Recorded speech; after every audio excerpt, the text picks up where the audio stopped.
দীর্ঘ ১.৫ যুগ লন্ডনে অবস্থানের পর বিএনপির ভারপ্রাপ্ত চেয়ারম্যান তারেক রহমানের দেশে ফেরাকে কেন্দ্র করে দেশের রাজনৈতিক অঙ্গনে নতুন করে আলোচনা শুরু হয়েছে। আগামী ২৫ ডিসেম্বর তার প্রত্যাবর্তনকে ঘিরে দলটির নেতাকর্মীদের মধ্যে প্রত্যাশা ও উত্তেজনা দেখা যাচ্ছে। রাজনৈতিক বিশ্লেষকরা বিষয়টিকে আসন্ন জাতীয় নির্বাচনের প্রেক্ষাপটে একটি গুরুত্বপূর্ণ ঘটনা হিসেবে দেখছেন।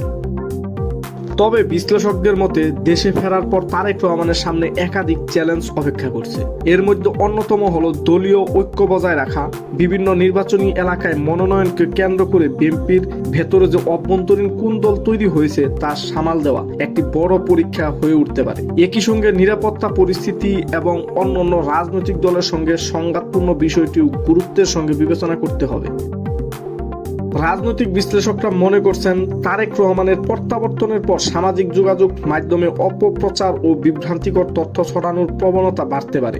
রাজনৈতিক বিশ্লেষক ডক্টর মাহবুব উল্লাহ বলেন, সামনে বিএনপির জন্য একাধিক চ্যালেঞ্জ রয়েছে। তার মধ্যে দলের বিরুদ্ধে ওঠা বিভিন্ন অভিযোগের যুক্তিসঙ্গত জবাব দেওয়া, মনোনয়নকে কেন্দ্র করে সৃষ্ট হওয়া অস্থিরতা নিয়ন্ত্রণে আনা এবং নির্বাচনকে সামনে রেখে দল ও জোটকে ঐক্যবদ্ধ রাখা অন্যতম গুরুত্বপূর্ণ হয়ে উঠেছে।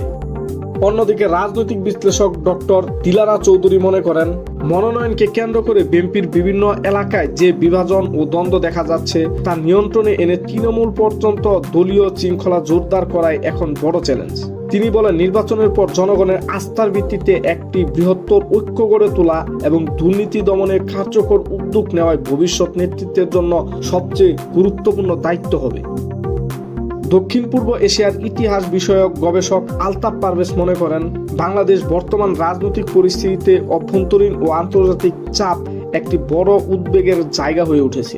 তার ভাষায়, দেশকে অস্থিতিশীল করার যে কোনো প্রচেষ্টা মোকাবেলায় দায়িত্বশীল ও সচেতন রাজনৈতিক নেতৃত্বের ভূমিকা এখন সবচেয়ে বড় চ্যালেঞ্জ।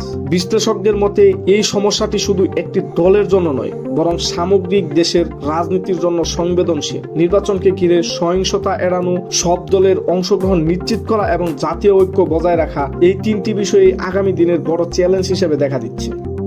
তারেক রহমানের দেশে ফেরার পর এসব চ্যালেঞ্জ কিভাবে মোকাবেলা করা হয় সেদিকেই এখন দেশের রাজনৈতিক অঙ্গনের নজর।